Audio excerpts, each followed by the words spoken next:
Assalamualaikum warahmatullahi wabarakatuh. Kembali lagi dengan saya Galus Wilson Official. Dan di video kali ini kembali tetap saya ingatkan untuk sahabat-sahabat tekan dulu tombol subscribe-nya, like dan komentar jika ada yang ingin ditanyakan, dan bagikan juga video ini ke sanak saudara atau orang-orang terkasih. Mudah-mudahan di video ini kita dapat menemukan banyak kebaikan dan Anda membagikan kebaikan itu kepada orang-orang terkasih Anda, dan Anda juga akan mendapatkan pahala. Gitu ya. Langsung saja kita menuju ke inti videonya. Dan di video kali ini saya akan kembali membahas bagaimana cara mengatasi gangguan kecemasan berlebih dan psikosomatis. Seperti yang sudah kita pahami dan ketahui sebelum-sebelumnya, gangguan kecemasan berlebih tidak bisa kita sepelekan gitu.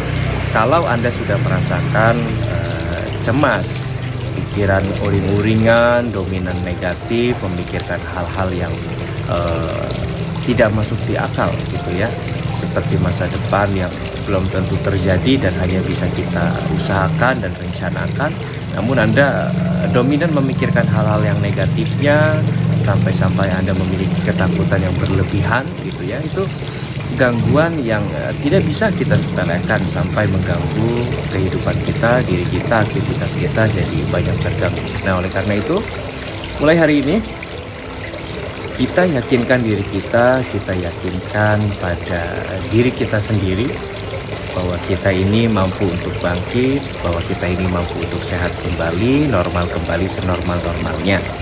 Nah, untuk orang-orang yang mendampingi sanak saudaranya atau orang terkasihnya sedang mengalami kecemasan berlebih, usahakan lebih bersabar lagi, lebih tenang lagi menghadapinya, karena ada beberapa kasus orang yang sedang mengalami kecemasan berlebih itu jadi lebih perasa, lebih baperan, mudah tersinggung, mudah tersugesti oleh informasi-informasi buruk dan negatif. Oleh karena itu saya sarankan untuk orang-orang yang sedang mendampinginya lebih baik hindari dulu bercerita atau menyebarkan informasi yang buruk, apalagi tentang penyakit dan kematian, karena banyak orang yang menderita kecemasan berlebih itu dominannya mencemaskan tentang kematian dan penyakit, karena dua hal itu yang menjadi ketakutan untuk orang-orang tersebut. Ketika mereka merasa takut mati, ada yang belum siap untuk mati karena belum cukup bekal-bekal yang dia dapatkan selama di dunia, ataupun ada yang cenderung memikirkan bagaimana keluarga saya ketika saya tidak ada, apakah masih bisa hidup, apakah ada yang mau membantu dan menolongnya, bagaimana anak dan istri saya, bagaimana suami dan anak-anak saya gitu ya. Biasanya dominan ke situ. Namun ini lebih berlebihan sekali gitu. Memang wajar, orang-orang pasti banyak memikirkan hal-hal yang seperti itu. Namun untuk kita yang normal, kita dapat mengatasinya dan mengendalikannya dan menjalaninya, membuat rencana dan berusaha gitu. Untuk hasilnya biarkan Allah yang menentukan atau Tuhan kita yang menentukan.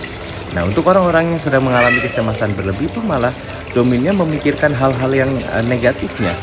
Resikonya gimana, nanti kalau begini gimana, akhirnya dia menjadi sulit untuk berpikir secara rasional dan berpikir positifnya, bahkan untuk menemukan solusi atau membuat suatu rencana untuk menghindari segala kemungkinan buruk dan negatifnya itu sangat sulit sekali.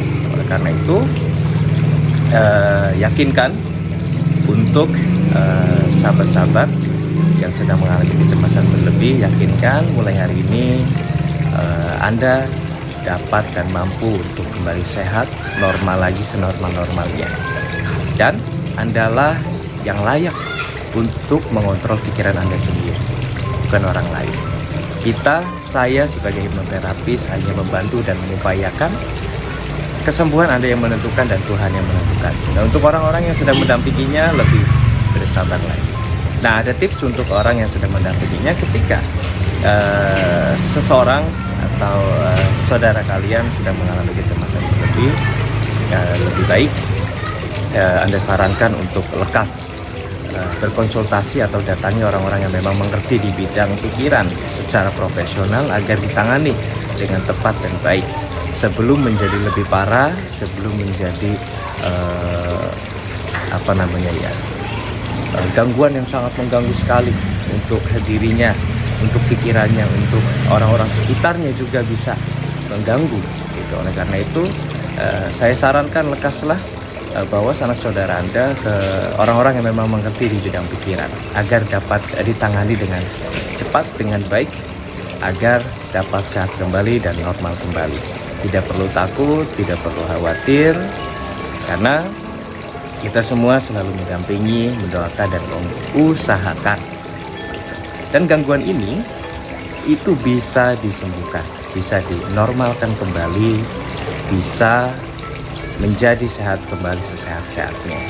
Nah, untuk sahabat sendiri yang sudah merasa adanya keanehan terhadap pola pikir dan cara berpikir Anda dominan negatif, mengarah ke kekhawatiran atau kecemasan yang sangat berlebihan sekali, itu di luar diri Anda, di luar kendali Anda, lebih baik lekaslah datangi orang-orang yang memang mengerti di bidangnya sebelum menjadi lebih parah dan sebelum mengganggu diri Anda sendiri, aktivitas Anda sendiri.